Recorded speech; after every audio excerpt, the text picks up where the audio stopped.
Going to talk about the Dallas Mavericks right now and their struggles of late. The Mavericks were a surprise team in the beginning part of the season. They were playing well.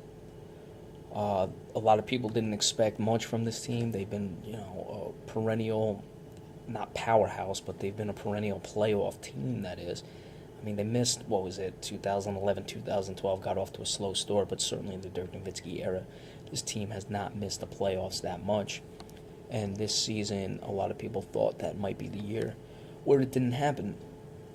And early on, it looked like they were bucking the trend and really showing that they still have something left. Deron Williams has found a little bit of life down there in Dallas. Dirk Nowitzki continues to play well. He's just a great player, so there shouldn't be any surprises there. But now this team is 5-10 in the last 15. They're dropped all the way down to 33-32. They're on a 4-game losing streak. Some problems with Rick Carlisle and an official. That happens. We're not going to really go into that because coaches argue with refs all the time. But like we said, on a 4-game losing streak, only one game above 500 in the 7th spot in the West.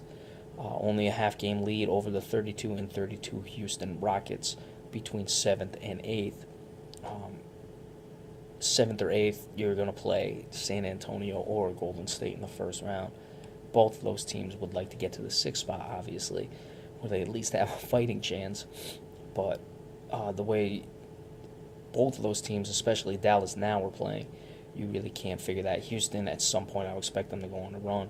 I think Dallas got off to a good start, played above themselves, but now they're coming back and being the team that a lot of people expected at the beginning of the year. Now, will the Mavericks miss the playoffs? That's very interesting. They're about 3.5 games up, I believe it is, on the 9th place team, which is the Utah Jazz. The Jazz are 2-8 in their last 10, so there's nothing that's showing me that the Jazz would be able to catch them.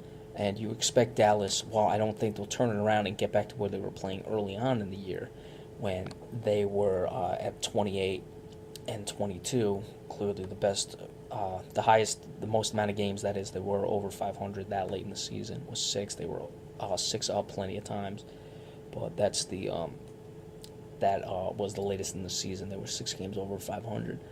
Yeah, it's a 3.5 game lead they have over Utah. Utah 2-8 in their last 10. Now I expect Utah to turn around at some point too. So it's going to be, they'll really be the only team. Denver is now starting to figure it out. They're 6 back of Dallas, 5.5 back of Houston, of course, that is, for the last spot.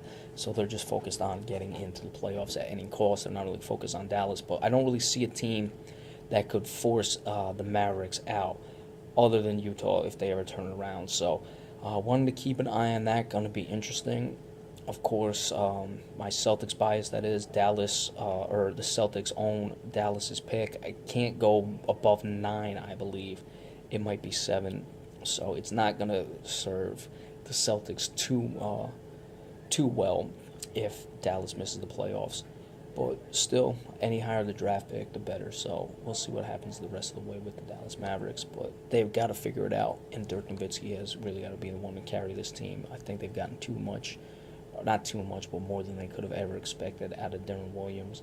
I give him credit. He's not been a guy who I've been the biggest fan of in the past, but he has turned himself around. Has remained fairly injury-free thus far this season, and he's having a good year and playing like the guy who was hyped up back in the past. I thought, unfairly, Rajon Rondo was put below Deron Williams, and I thought that was ridiculous at the time. That's probably why I've had a bit of animosity towards Deron Williams, but like we said, he's having a good year, so give him credit.